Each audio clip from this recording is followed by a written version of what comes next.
Mari sama-sama kita membacakan ulumul Quran.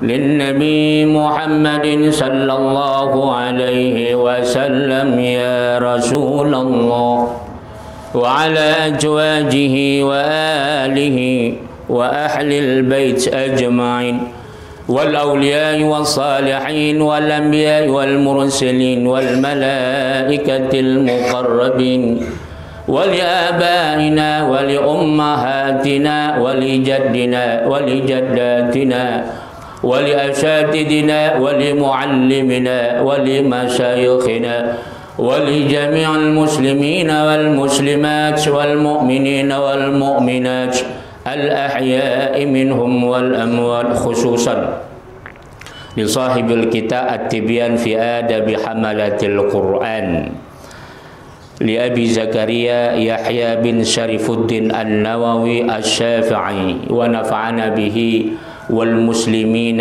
بعلومه وبعلوم جميع العلماء amin ya Allah. Ya Allah ya Tuhan kami, anugerahkanlah keberkahan kepada kami di dalam majelis ilmu ini, kiranya bermanfaat kepada kami, keluarga, anak maupun keturunan kami. Jauhkanlah kami dari segala malapetaka, bencana, fitnah dunia maupun fitnah akhirat. Ya Allah, jauhkanlah kami dari segala kemurkaan-Mu karena kebodohan dan ketidaktahuan kami. Jauhkanlah kami dari segala cobaan yang tidak sanggup kami memikulnya. Ya Allah, ya Tuhan, anugerahkanlah nikmat kepada kami, anak dan keturunan kami menjadi imaman lil muttaqin, menjadi pemimpin bagi orang-orang yang saleh. Ya Allah, ya Tuhan, berikan pula keberkahan kepada siapa saja yang telah pernah berbuat baik kepada kami, khususnya mereka ya Allah yang telah berkhidmat ikhlas memperjuangkan dakwah kami ini ya Allah. Tunjukkanlah ya Allah orang-orang yang munafik, bagi siapa yang mereka iri, hasad dan dengki terhadap dakwah kami ya Allah.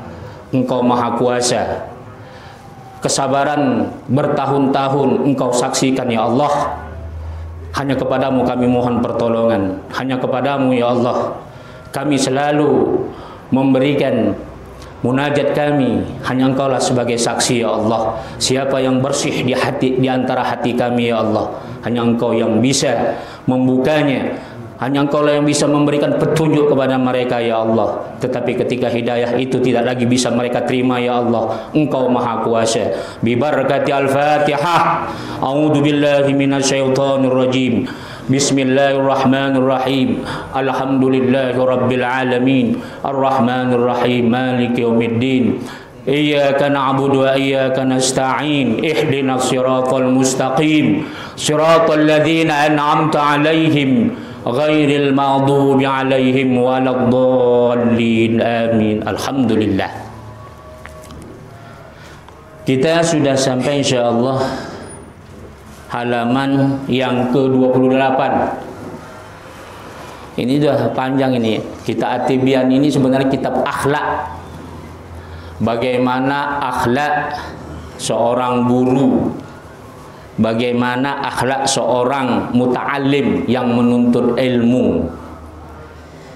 Jadi mudah-mudahan kita semuanya bisa mengamalkan sebagaimana petunjuk daripada Allah dan Rasulnya, dan para ulama telah banyak memberikan interpretasi, telah banyak memberikan penjabaran yang begitu luas hakikat daripada akhlak baginda Nabi besar Muhammad sallallahu alaihi wasallam. Yang lalu kita sudah sampai orang yang menuntut ilmu itu dan yang mengajarkan ilmu itu wal hilm was sabr. Jadi dia harus mempunyai sikap yang elegan dan sabar. Sifat di mana kita menunjukkan kejujuran, menunjukkan usaha untuk memperbaiki umat. Wa tanazzuh an dani al-iktisab, Jadi harus membersihkan semua usaha kita. Artinya apa? Apa yang kita lakukan kita harus bersih. Artinya apa yang kita lakukan semata-mata karena Allah. Jangan sampai apa yang kita lakukan, lisan kita menyebut Allah, suara kita mengumandangkan asma Allah dan berselawat kepada Rasulullah sallallahu alaihi wasallam, tetapi hati kita sama seperti tidak pernah mendengarkan Al-Quran. Makanya kenapa peradaban Indonesia ini, peradaban agama Islam itu sangat lemah. Pertama, kita belum mengembangkan ilmu pengetahuan agama ini secara kuat. Yang kedua, belum bisa memahaminya dengan baik. Jadi memang orang yang sudah mengetahui tentang hakikat perkembangan syariat saja, ketika dia tidak mengamalkan, maka dia akan jatuh dalam lembah kejahilan atau jahiliyah. Meskipun dia hidupnya dalam lingkungan kemewahan. Kita katakanlah peradaban-peradaban dulu itu sebenarnya mereka hidup kemewahan. Tapi kenapa Allah gelar pada masa itu umat kaum Arab jahiliyah? Karena mereka tidak mau merubah dirinya, karena mereka menolak kebenaran, karena mereka tidak pernah mau meniru kebaikan daripada pendahulunya. Padahal ajaran Nabi Ibrahim sudah masuk ke Mekah. Ajaran Nabi Ibrahim ad-dinul hanif, mengajarkan ilmu tauhid, itu sudah masuk ke Jazirah Arab. Bahkan Nabi Ibrahim sendiri sampai berdakwah ke Makkatul Mukarramah. Tapi kenapa bisa digelar dengan jahiliyah? Maka karena mereka tidak mampu mempertahankan kebenaran, tidak mampu mempertahankan apa yang diajarkan Nabi Ibrahim. Begitu juga agama Yahudi dan Nasara ketika itu ada di Mekah, tapi ajaran Nabi Isa, Nabi Musa itu semua sudah hilang. Maka apakah zaman sekarang kita tidak dikatakan zaman jahiliyah? Bisa. Bertahun-tahun ngaji agama, tapi tidak pernah mau mengikuti adab-adab agama. Lebih mementingkan ego, lebih mementingkan perkara dunia, lebih mementingkan harta. Nggak peduli kita berkhianat dengan guru kita, gara-gara kita membela orang lain memberikan uang sama kita, atau orang lain telah menolong kita. Berbeda kalau umpamanya yang diajarkan sesat, itu wajar kita pergi. Berbeda kalau kita diajarkan melacur, koruptor, korupsi, kita lari dari ajarannya, wajar. Ini kan enggak. Yang diajarkan kebaikan, hasad, iri, dengki, itu yang tertanam. Maka ini mewariskan umat jahiliyah. Makanya inilah yang diajarkan oleh para rasul dulu. Allah akan nampakkan insya Allah. Sebagaimana umat-umat terdahulu Allah nampakkan. Umat Nabi Musa, umat Nabi Isa, umat Nabi Ibrahim, seluruh umat telah Allah nampakkan. Wa makaru syai', orang yang licik, yang hasad, iri, dengki, busuk. Apa kata Allah? La yahiku illa ahli.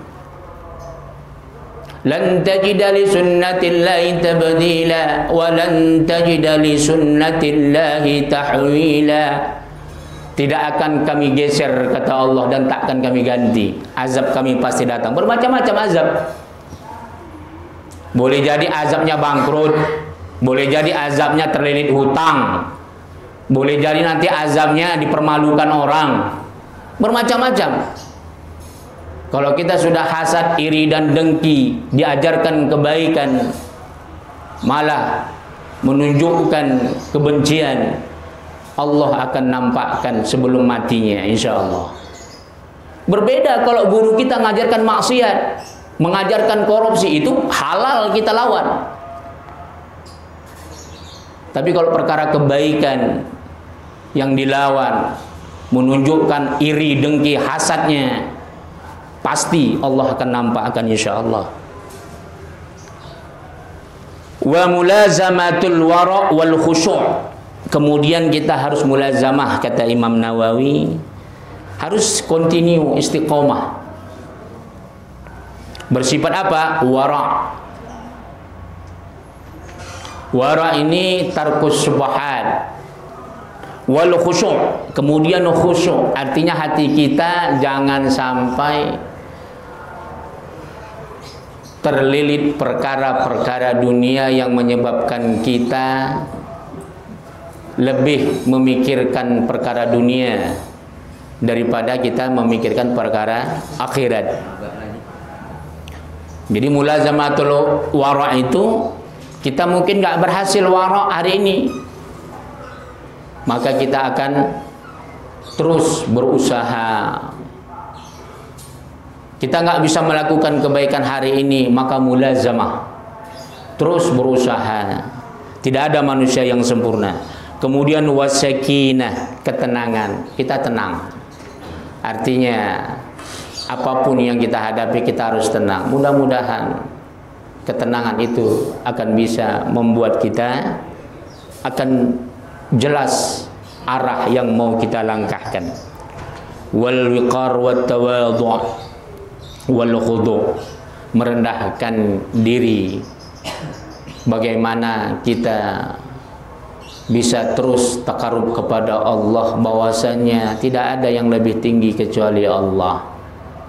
Tidak ada yang bisa membersihkan hati kita kecuali kita memohon kepada Allah. Tidak ada usaha seberat apapun kalau kita selalu merendahkan diri kepada Allah. Wa istinabud dhahak. Nah, ini diantara adab-adab di dalam menuntut ilmu dan mengajarkan ilmu. Menjauhkan daripada banyak tertawa. Makanya menuntut ilmu kitab itu jarang, tidak dibenarkan terlalu banyak tertawa, karena bisa mengurangi adab. Wal iktar minal mazah. Kemudian kalau kita mendidik anak kita, memperbanyak pujian kepada anak kita. Jangan menakut-nakuti. Tapi khusus belajar agama, jangan sampai kita memuji anak kita hanya untuk perkara dunia.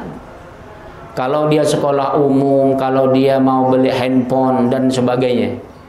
Kalau perkara dunia, kita senang sama dia. Kita melakukan mengeluarkan kata-kata mazah, pujian. Nah, ini tidak baik. Jadi kalau perkara dunia kita memuji anak kita, kalau perkara akhirat kita tidak mau memujinya, tidak mau mengatakan yang baik. Contoh, kalau dia tidak sholat, kalau anak kita nggak sholat, biasanya kita lebih banyak diam. Istri kita nggak sholat, kita diam. Maka ini akan menjadi ciri-ciri keruntuhan ketika kita mengajarkan adab. Wa mulazamatul wazaif asy-syar'iyyah. Maka aturan-aturan syariah itu harus mulazamah. Nggak bisa setengah-setengah. Artinya apa? Kita melakukan birokrasi yang baik dari segala lini. Mungkin literasi daripada birokrasi itu konotasinya ke lembaga pemerintahan. Tapi juga harus diutamakan bagaimana etika, tata krama, syariat itu harus diterapkan dalam sehari-hari. Jadi tidak hanya dalam birokrasi, tapi juga di dalam kehidupan sehari-hari. Kat tanzif bi izalatil awsakh. Seperti apa? Membersihkan, membuang sampah. Jangan sembarangan membuang sampah. Jadi ini kan dalam birokrasi juga ada aturan kan. Coba kita kalau di kantor pemerintah, sembarangan merokok di dalam kantor pemerintah, pasti sekarang dilarang. Maka coba, ini adalah anjuran para ulama. Imam Nawawi di sini memberikan adab-adab etika kita dalam mengkaji ilmu itu. Harus dibiasakan buang sampah jangan sembarangan. Kat tanzib bi izalatil awsakh. Membuang sampah, kotor-kotoran dan sebagainya. Mana yang tidak bersih? Jadi memang ini budaya yang paling berat ini. Paling berat itu nih. Karena dulu kita merasakan bagaimana Indonesia ini zaman Soeharto itu ya, akhir tahun 90-an lah. Bahkan sampai 95 itu wilayah Indonesia ini masih luar biasa, buang sampah, kotoran dan sebagainya itu ini. Bahkan kalau sampai sekarang terkenal itu negara India yang paling jorok, kencing sembarangan. Jadi memang etika akhlak itu khusus untuk kebersihan itu paling berat. Paling berat. Malah justru orang-orang Majusi yang hebat mengamalkan kebersihan ini. Kita katakanlah Jepang. Itu kalau kita lihat di YouTube ya, sampai ke sawah-sawah, ke ladang-ladang, jalannya bersih sekali. Apakah karena mereka berakhlak? Enggak. Apakah karena mereka mengamalkan ajaran Islam? Enggak. Jadi pemimpin mereka itu ada pemimpin di antara pemimpin mereka dulu itu mengamalkan ajaran-ajaran yang baik. Bisa jadi mungkin dari ajaran Islam, bisa jadi mungkin dari ajaran yang lain. Maka itu dijadikan undang-undang. Tapi seandainya tidak ada undang-undang di Jepang tentang kebersihan, yang mereka sama kayak kita. Nah, makanya penting sebenarnya menggabungkan antara wazaifus syar'iyyah dengan wazaifu al-qanuniyah. Maka birokrasi yang resmi itu harus disandarkan dengan tata cara aturan-aturan syariat. Karena kalau kita mengharapkan fatwa saja itu nggak ilzam, tidak mesti diamalkan. Ulama mengatakan zina itu haram, tapi kalau nggak ada regulasinya, nggak ada undang-undangnya, kalimat haram itu Pak nggak ada artinya. Begitu juga korupsi itu haram. Kalau tidak ada regulasinya, undang-undangnya, ya percuma, orang tetap masih korupsi. Nah, itulah pentingnya kita menerapkan undang-undang agama melalui birokrasi dan organisasi. Begitu juga kalau kita mau menjaring orang-orang yang ikhlas dengan enggak. Ulama Rasulullah mengatakan ikhlas itu seperti ini. Kata Rasulullah, orang-orang yang khianat seperti ini, itu susah kita carinya Pak, nggak bisa tahu. Kita nggak akan bisa melihat orang lain itu apakah dia khianat, iri, hasad, dengki, ikhlas atau enggak, itu nggak bisa tahu. Ketika kapan kita tahu? Ketika kita membuat sebuah tanzim. Dua tanzim itu yang terorganisir. Bisa jadi berbentuk negara, bisa jadi berbentuk organisasi. Di dalam aturan negara, di situ akan ketahuan nanti siapa pegawai-pegawai PNS itu yang ikhlas bekerja dengan enggak. Itu bisa ketahuan Pak. Yang dia itu hanya semata-mata karena gaji, overacting dengan ininya, kepalanya dan sebagainya. Gitu juga dalam organisasi, baik organisasi kepemudaan, organisasi sosial, organisasi apa saja, termasuk organisasi Islam. Maka di situ akan terbongkar orang-orang yang ikhlas atau tidak. Itu akan bisa dijaring. Karena kalau tanpa ada tanzim, kita nggak tahu siapa musuh, siapa lawan. Sama-sama kita berhadapan seolah-olah menghormati orang. Tapi ketika sudah kita berjalan di dalam sebuah tanzim, baru ketahuan. Iya kan? Siapa masyarakat yang nggak punya KTP? Siapa masyarakat yang nggak bayar pajak? Siapa masyarakat yang berkhianat dengan pemerintah? Itu kalau ukuran pemerintah. Ada begitu juga dalam organisasi. Banyak orang bertahun-tahun senyum manis sama kita, baik sama kita. Tapi ketika kita bikin organisasi, hasad, iri, dengkinya keluar. Coba, di situ akan terjaring semuanya. Disitulah Allah akan menguji kita, akan memperlihatkan kita siapa musuh, siapa lawan. Makanya ulama itu pada dasarnya tidak pernah memiliki musuh, tapi juga tidak pernah merasa memiliki teman. Kenapa? Karena yang dikeluarkan fatwa sebagaimana baginda Rasulullah Shallallahu Alaihi Wasallam itu pahit, Pak. Hanya orang yang ikhlas, hanya orang yang syukur, hanya orang yang sabar bisa menerima fatwa baginda Nabi besar Muhammad Sallallahu Alaihi Wasallam. Seperti Rasulullah mewajibkan puasa, zakat, naik haji bagi yang mampu, sholat.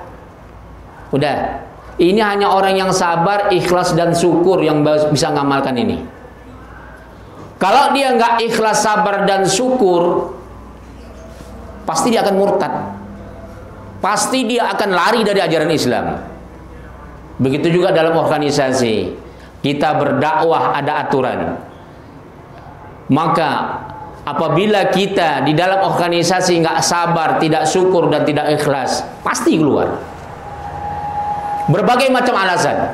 Dan itu dicari-cari alasannya. Sebagaimana orang murtad daripada agama Allah, mencari-cari alasan.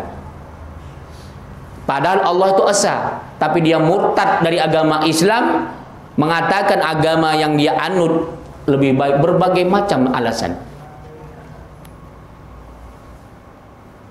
Makanya sampai kiamat kalau kita hanya berdakwah kitab, sampai kiamat tidak akan bisa menyelesaikan persoalan bangsa. Nggak akan bisa kita menyelesaikan persoalan, nggak usahkan bangsa, RT, RW nggak selesaikan.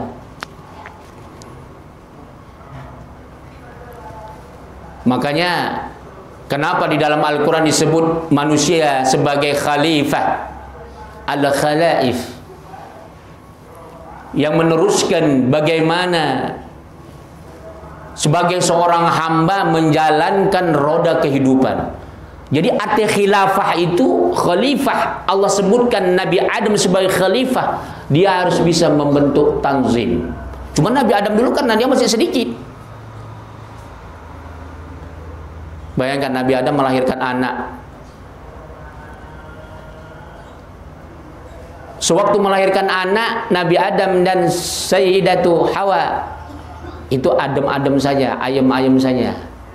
Tapi ketika sudah menjalankan perintah, ketika Allah menguji sebuah perintah melalui tanzim, engkau punya anak, disuruh berkurban, mana yang lebih ikhlas? Yang satu, anak Nabi Adam mengorbankan hewan yang paling besar, lebih besar dari sapi. Yang satu, Pak, waduh, kalau saya berkorban sengaja mencari yang kecil, dicarinya lah kambing. Nah, dari zaman Nabi Adam saja sudah tahu bagaimana tabiat manusia ketika sebelum diberi tanzim, aturan, dan sebelum diberikan tanzim. Maka sampai kiamat, untuk mengetahui bagaimana watak manusia, untuk mengetahui bagaimana suksesnya suatu bangsa, apakah negara itu bisa melahirkan sebuah peradaban. Kalau kita kembali tadi masalah tanzif ya, kebersihan. Kenapa Jepang itu bisa bersih? Karena dia sudah pemimpinnya dulu ketika berpengetahuan, ilmu pengetahuannya itu dijadikan sebuah tanzim, undang-undang. Barang siapa yang membuang sampah sembarangan kena sanksi sekian ribu yen umpamanya. Dulu saya Pak, waktu 97 sebelum berangkat ke Mesir, saya transit ke Malaysia. Dulu masih Mahathir Mohamad. Bulan 7, Indonesia mulai awal-awal kolaps, krisis. Saya berangkat dulu meninggalkan Indonesia, dolar itu masih 1.200. Bulan 7, akhir bulan 7 saya berangkat, bulan 8 sudah mulai dolar naik. Tapi saya berhasil, karena keluar negeri wajib mengantongi dolar. Jadi saya hanya megang dolar dengan ringgit. Dulu ringgit itu Pak, ada satu lembar 1.000 ringgit Pak. Kalau sekarang itu 3 juta harganya. Sekarang udah nggak ada. Dulu satu lembar itu 1.000 ringgit ada. Makanya pas saya sampai di bandara Mesir, diintegrasi sama bea cukai, kamu ngapain kemari? Ditanyanya, dia tanya, kamu ada modal berapa? Saya tunjukkan satu lembar. Saya bilang, di 1.000 ringgit. Dia tanya, 1.000 ringgit itu berapa kalau didolarkan, berapa kalau dijunehkan, pound? Saya bilang, hawali 3,000 juneh. Terkejut dia. Jadi 3.000 juneh itu Pak sama dengan 3 juta. Terkejut dia, iya.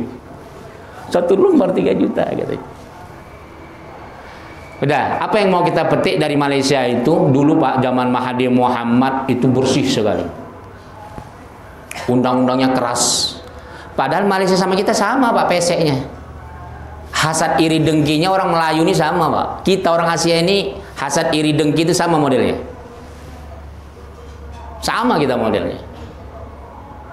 Berbeda dengan orang Arab. Dendam kita itu tidak sama dengan orang Arab. Kalau orang Indonesia dendamnya 7 keturunan. Kalau orang Arab enggak. Itu kelebihan orang Arab. Jadi orang Indonesia ini sama kayak Rusia Pak. Rusia itu orangnya congkak, sombong, dendam, sama kayak orang Indonesia. Eropa nggak jauh beda. Yang bagus itu sifat manusianya. Arab, terutama Mesir, Persia, Iran. Kalau Turki kayak Eropa. Artinya budaya. Padahal sama-sama ngamalkan Islam, tapi budaya itu pengaruh.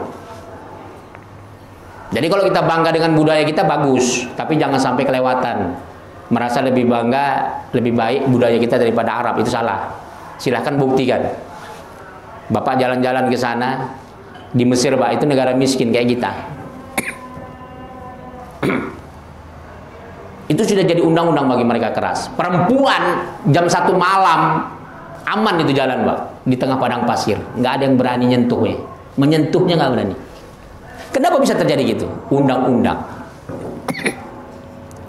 Karena undang-undang. Karena bagi mereka jangan coba-coba mengganggu perempuan. Dan itu sudah jadi budaya. Sanksinya keras. Begitu juga membunuh. Orang yang membunuh, alamat dia akan dipancung. Kalau kita kan enggak. Makanya kriminal kita lebih tinggi dari mereka. Di Jepang dulu Pak punya budaya apa namanya itu?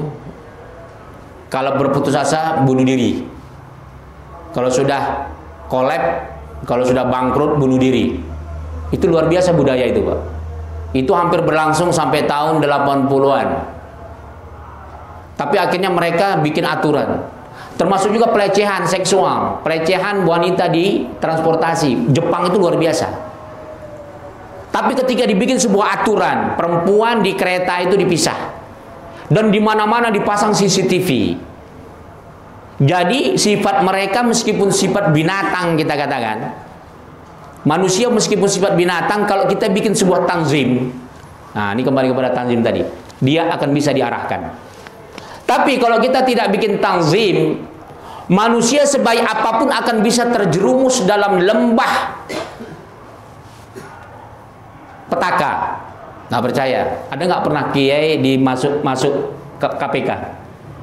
Ada nggak?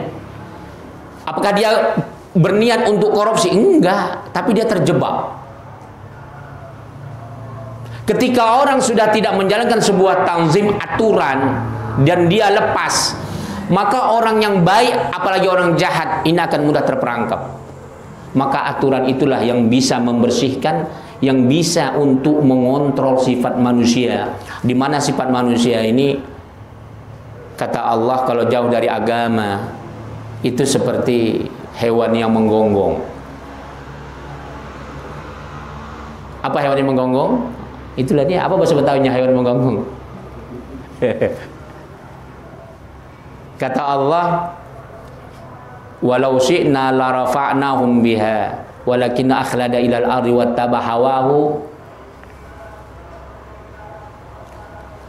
Kalaulah Allah menginginkan meninggikan derajat kita, kita semua akan menjadi ulama, kata Allah.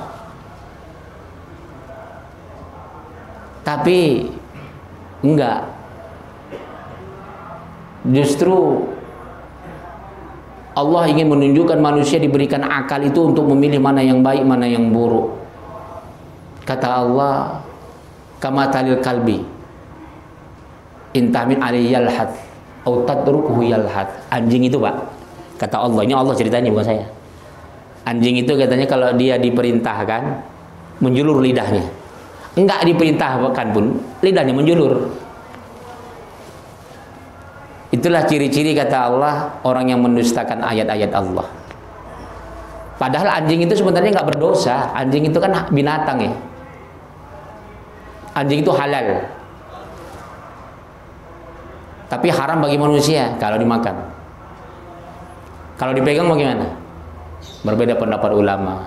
Kalau menurut mazhab kita, kalau dia basah, maka najis. Kalau kita sama-sama basah. Jadi kalau sama-sama kering, air liurnya najis, kecuali mazhab Imam Malik. Kalau Imam Malik, anjing itu mau basah mau kering tetap halal, air liurnya halal. Lantas bagaimana kalau banyak di Padang sana, ini orang apa, di mana, di Minang, masih banyak nggak anjing dipelihara ya? Untuk apa? Jadi budaya mereka memelihara anjing itu untuk menjaga hutan, menjaga ladang. Karena di ladang itu banyak babi. Tidak ada yang bisa mengusir babi kecuali anjing.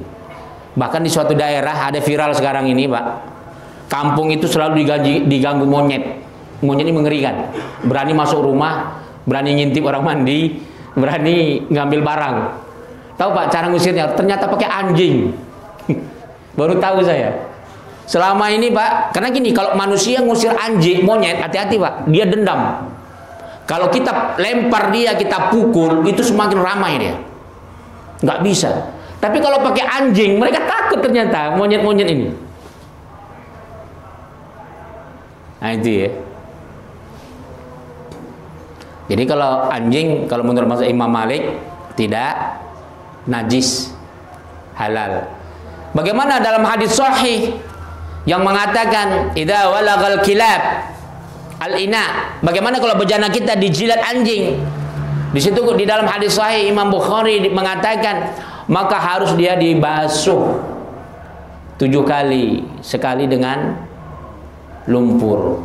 Kata Imam Malik itu sifatnya mustahabbah, hanya sunnah saja. Kata Imam Malik. Kembali kepada budaya Minang, mereka banyak memelihara anjing. Apakah mereka mengikut mazhab Imam Malik? Bukan. Seandainya mereka mengikut mazhab Imam Malik, maka mereka berpahala. Artinya mengamalkan ajaran syariat. Tapi kalau mereka mengamalkan budaya, maka tidak dapat. Malah justru akan terhukum sebagaimana pendapat mazhab jumhur ulama. Anjing itu najis. Jadi kalau menurut Imam Syafi'i, piara anjing boleh, tapi anjing pemburu. Syaratnya apa?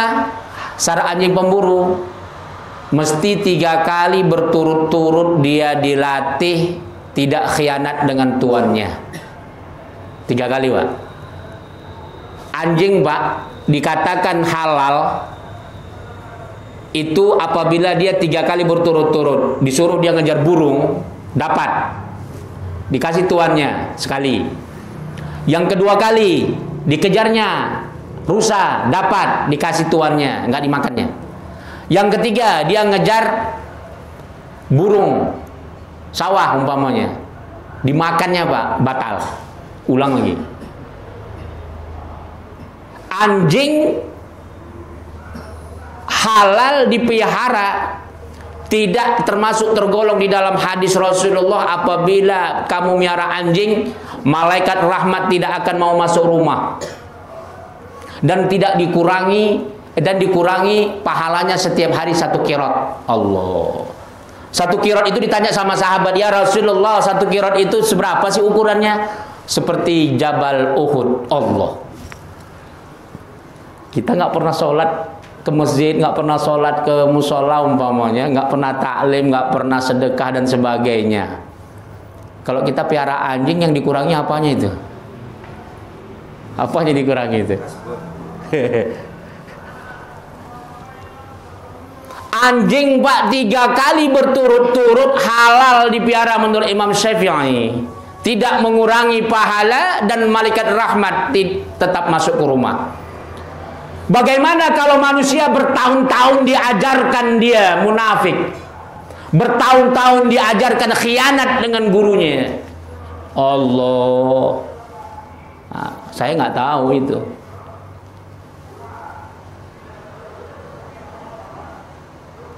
Bagaimana itu? Kecuali yang diajarkan itu maksiat, wajar khianat. Kalau yang baik diajarkan berkhianat, nah itu bagaimana? Bukan 3 kali, bertahun-tahun, sampai khotom 30 juz Al-Quran. Bagaimana itu? 30 juz Al-Quran dikhotomkan, berkhianat dengan guru, bahkan tidak mau mengakui guru. Bagaimana itu? Sedangkan binatang yang haram saja 3 kali cukup bisa menjadi halal. Berarti itulah betul kata Allah, balhum adhal. Manusia itu akan bisa lebih parah daripada binatang kalau dia sudah jauh daripada rahmat Allah, kalau dia sudah jauh daripada syariat Allah. Masih lama ya? Ada 2 jam lagi, masih lama. Kita kan bukan interaktif ya. Kemudian kata Imam Nawawi, wa mulazamatul wazaifus syariah, ini udah. Jadi itu perbedaannya ya, tanzim. Jadi kita memberikan sebuah undang-undang agama itu bukan hanya ketika dalam birokrasi, tapi juga dalam kebiasaan sehari-hari. Kepada anak kita, jangan sembarang buang sampah. Jangan sampai kita minum air aqua gelas nggak habis, kita letak di mana-mana, sampahnya itu mengganggu. Coba kalau nggak habis kita bawa pulang, kita minum di rumah airnya ya. Jangan sampai kita titipin di musola, mubazir. Di samping juga mengotorin. Itu dia. Kemudian wasu'urul lati warada asy-syar'u bi izalati ka qassi syarib. Kemudian kita coba dibiasakan memotong rambut yang rapi. Nah, itu ternyata ulama kita dulu apa namanya, ajaran-ajaran syariat sampai yang paling kecil ka qassi syarib. Memotong kumis, memotong rambut, memotong apa namanya, wa taqlimul azfar, memotong kuku, wa tasrihul liyah. Jadi kalau janggut nggak boleh dipotong ya, nggak boleh ya, yang boleh tasrih, dirapikan, tasrihul liyah.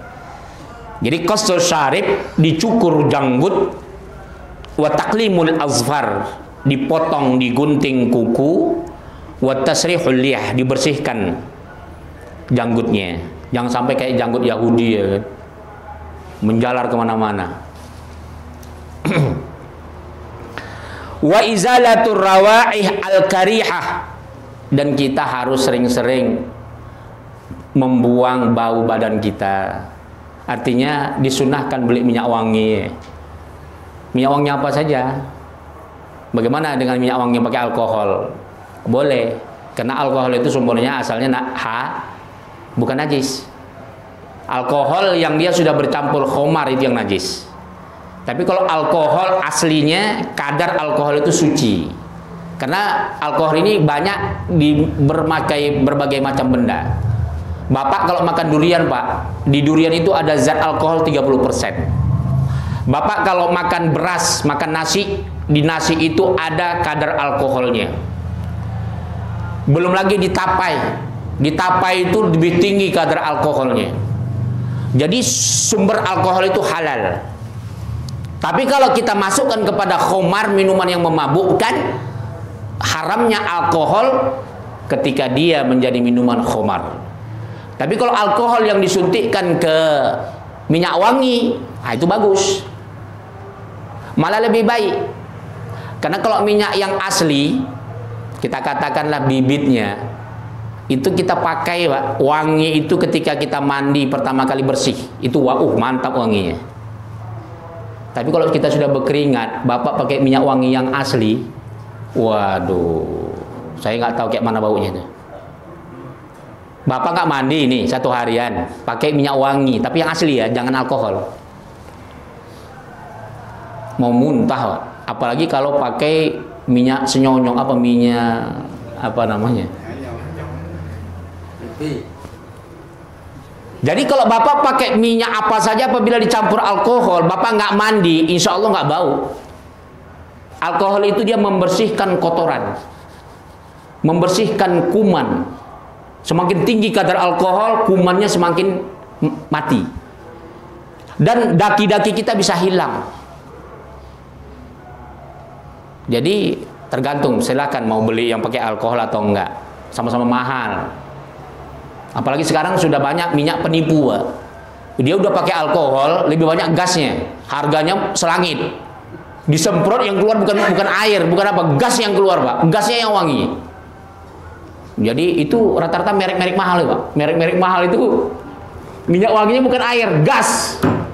Ya Allah ya Tuhan. Habis kita ditipu-tipu sama perusahaan besar. Tapi ada masanya penting itu. Kalau Bapak jalan-jalan jauh, mandi susah, jangan pakai minyak asli ya. Kalau pakai minyak asli, Bapak lagi umpamanya lagi kerja ojek online, sholat Jumat, itu habislah itu. Keringat kalau bersatu dengan minyak yang asli, semakin bertambah menyengat bau gitu. Tapi kalau pakai alkohol enggak. Malah Bapak dituduh orang, mandi terus Bapak ini katanya, padahal udah 2 hari nggak mandi. Itu dia kan. Oke, kita kembali kepada kitab kita. Wa izalatur rawahi al-kari'ah, membuang bau-bau yang bau ya, yang jelek, yang tak enak. Wal malabisu al-makruhah, pakaian yang makruh. Jangan kita sudah ngaji masih pakai celana pendek. Ya.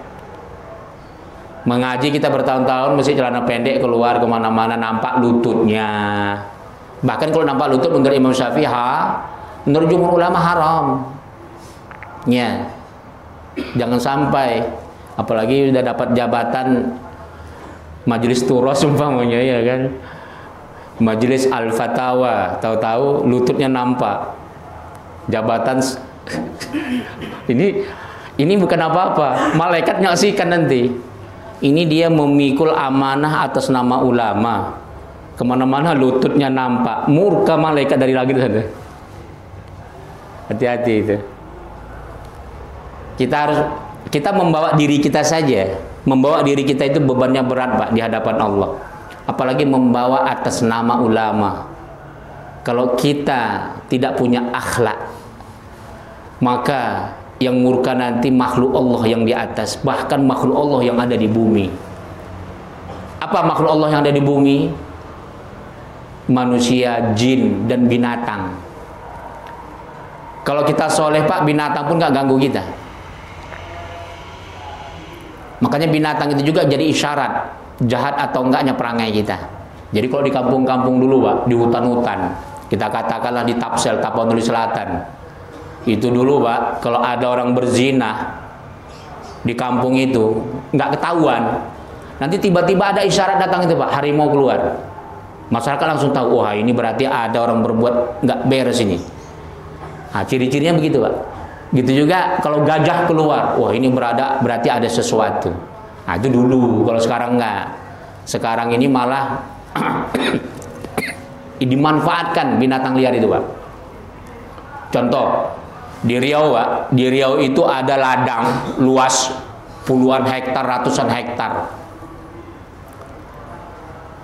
Dia perusahaan ini tahu ini wilayahnya strategi.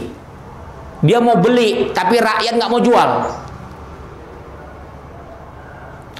Pertama, tempatnya strategi. Yang kedua, harganya masih murah. Perusahaan mau beli, tapi yang punya tanah nggak mau jual. Macam mana supaya bisa dijual?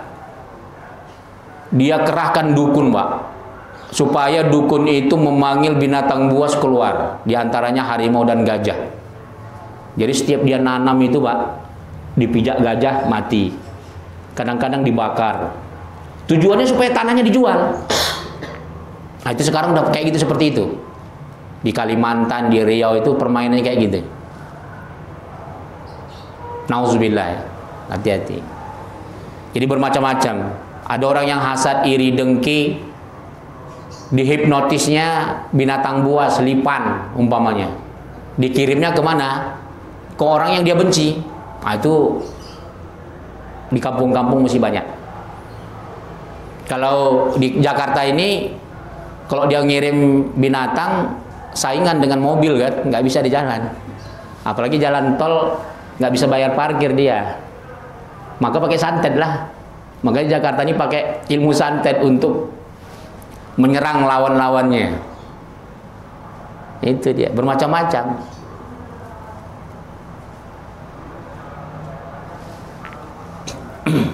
Kita teruskan. Kemudian apa? Wal malabisu al makruha. Jangan memakai pakaian yang makruh ya. Apalagi yang haram. Apalagi yang haram. Wal yahdar kullul hadar minal hasad. Harus menghindari, benar-benar kita harus menjauhi daripada sifat hasad. Hasad ini apa? Iri, dengki. Kata Rasulullah, alaikum bil hasad. Kamu itu akan dilihat daripada sifat hasadnya. Sifat hasad itu kata Rasulullah seperti apa? Seperti takulun narul hatab, seperti api yang membakar kayu bakar. Maka begitulah hasad itu akan memakan kebaikan kita. Takulul hasanat. Jadi al-hasad itu yakulul hasanat. Dia akan memakan kebaikan. Kama ta'kulu an-narul hatab. Sebagaimana api memakan kayu bakar. Ini harus dilatih. Makanya penting kita belajar tasawuf. Tasawuf itulah yang selalu akan mengingatkan hati kita. Pentingnya zikir itu. Jangan hanya gara-gara secuil perkara dunia. Hasad, iri, dengki kita itu malah menghalangi kita, malah meruntuhkan amal ibadah kita. Wa ahbata a'malukum wa antum la tash'urun. Akan menghapuskan ibadah engkau kata Allah tanpa engkau sadari. Nauzubillah. Cobalah ya, bertahun-tahun kita umpamanya berzikir, menuntut ilmu. Sifat hasad inilah yang bisa mengikis, amal ibadah kita. Ini rugi. Inilah yang dikatakan pailit bangkrut. Di akhirat nanti, ya Allah, termasuk orang-orang tak berakidah, Pak, nanti mengeluh di akhirat, ya Allah, kami dulu di dunia berbuat baik. Itu yang tadi malam saya baca ayatnya, Pak. Wa qadimna ila ma amilu min amalin faja'alnahu haba'an manthura. Nanti orang-orang yang baik di dunia ini akan mengeluh karena tidak ada akidah, atau orang Islam yang berbuat baik dia mengeluh karena dia berdukun. Ini Pak, orang yang berdukun, Pak, yang suka berdukun atau dia masih memelihara benda-benda keramat, perbuatan baiknya, sedekahnya hilang. Saya bukan nakut-nakuti. Silakan Bapak tanya semua ulama, dari ulama sesat sampai ulama yang nggak sesat. Selagi dia pernah jadi ulama, tahulah itu. Hati-hati. Orang yang suka memelihara benda-benda keramat, apakah dia itu benda keramatnya cincin, apakah benda keramatnya keris, apakah benda keramatnya mungkin gelang, karet dan sebagainya. Kemudian hasad, iri, dengki. Maka ini akan menghapuskan pahala kita. Nauzubillah. Tuma nauzubillah. Waria, termasuk juga ria. Makanya ayat yang kita baca tadi, nanti orang yang ria termasuk sama dengan orang hasad atau orang tak berakidah. Allah akan nampakkan kebaikannya di akhirat banyak sekali, tapi ternyata seperti debu yang berterbangan. Dalam ayat lain disebut walladzina kafaru a'maluhum kasarabim biqiyati yahsabuhu zamanu ma hatta idza ja'ahu lam yajidu syai'an wa wajadallaha 'indahu fawaffahu hisabah wallahu sari'ul hisab. Ternyata perhitungan Allah menghisap manusia itu cepat di akhirat. Orang-orang tak berakidah, kata Allah, itu kebaikannya seperti kasarabim biqiyah, seperti telaga, Pak. Indah sekali. Bapak bisa bayangkan ketika Bapak lebih 24 jam nggak minum, ketika mencari air di padang pasir, Bapak lihat telaga, dan telaga itu Bapak yakini itu milik Bapak, dan telaga itu indah sekali. Biqimat apa? Biqiyah, biqiyatil. Apa kata Allah? Maka kita kejarlah orang-orang nggak berakidah atau orang Islam yang ria dan hasad itu, Pak, dikejarnya lah telaga itu. Dan dia yakin memang itulah Allah sediakan telaga yang begitu indah untuknya. Ternyata, Pak, nggak ada setelah didekati. Nggak ada. Ibarat Bapak mimpi punya rumah, dan itu rumah Bapak punya ladang. Tapi ketika bangun, yuk, mana ladang rumah yang aku punya tadi? Atau Bapak mimpi mungkin bertemu bidadari. Ketika mau dipegang, bangun, Pak. Kesalnya kayak mana itu, Pak? Tapi Bapak kesal jangan bilang sama istri, nanti habis nanti ya. Maka di akhirat nanti kata Allah, orang-orang ria yang hasad termasuk orang yang tak berakidah, orang yang baik ini cerita orang baik ini, nanti di akhirat nanti seperti telaga, air telaga yang dia mau minum ketika dia dekatin tidak ada. Itu dia ya. Masih ada 2,5 jam lagi. Alhamdulillah. Jadi ciri-ciri taubat itu, Pak, yang pernah kita ulang-ulang, harus sesuai dengan amal ibadahnya. Kalau dia sebelum taubat dulu begadang tahan 1 malam dari habis isya sampai subuh, maka kalau dia taubat, dia harus bisa duduk di taklim itu 5 jam 8 jam, Pak. Kalau dia belum berhasil duduk sabar 8 jam, berarti belum diterima taubatnya. Ini Allah yang memperhitungkan sama, itu dia. Kemudian saya belum pernah mengajarkan adab. Ini bertahun-tahun, tapi saya asal mau menyampaikannya, lupa saja. Sekarang saya mau sampaikan kepada panitia yang menyiapkan makanan. Saya mengajar di sini, jangan sampai saya baca kitab dikasih isyarat harus berhenti. Ini bertahun-tahun saya diamkan. Jangan sampai kasih isyarat saya berhenti ngajar. Kalau kiai-kiai kita dulu itu dia marah besar. Jangan kita memberi isyarat kepada penceramah, apalagi orang yang ngajar kitab. Ini bertahun-tahun saya belum pernah tegur, baru sekarang. Jadi supaya jangan berkelanjutan. Jadi harus sabar. Saya dulu, Pak, pernah mengundang kiai ceramah. Lama sekali, Pak. Padahal sebenarnya jadwalnya hanya 1 jam. Kebetulan kiai itu sudah tua, jadi dia ilmu firasatnya kurang. Makanya penting ulama itu punya ilmu firasat. Jadi kalau orang sudah nggak lagi semangat mendengarkannya, berhentikan aja. Jadi bayangkan, Pak, 1 jam jadwalnya dia gunakan hampir 3 jam. Itu kayak mana, Pak? Acaranya malam. Padahal dia sudah lihat orang tidur di situ, tidur di depannya, nggak peduli dia, ceramah aja dia, nggak peduli dia. Sampai panitia Pak berzikir-zikir panitia. Ya Allah ya Tuhan, macam mana ini kiai supaya berhenti, tapi nggak berani negor. Jangan coba-coba kita ngangkat tangan supaya kiainya berhenti. Ini nggak beradab namanya. Nggak usahkan sampai kita menyuruh kiainya berhenti pakai isyarat. Azan dikumandangkan, tidak boleh kita stop. Cuman adabnya kiainya berhenti ketika azan sebentar. Tapi jangan di stop dia taklim untuk sholat. Itu adab. Apalagi isyarat-isyarat yang lain yang bukan isyarat azan. Ini bertahun-tahun saya nggak pernah memberikan, tapi sekarang harus. Karena kalau nggak disampaikan, kata Imam Nawawi, maka adab kita sampai mati akan tidak pernah dilakukan. Wa in kana wal ujub. Terakhir ya, wal ujub wa ihtiqaru ghairuh. Wa in kana dunahu. Pertama sifat ujub, merasa bangga diri.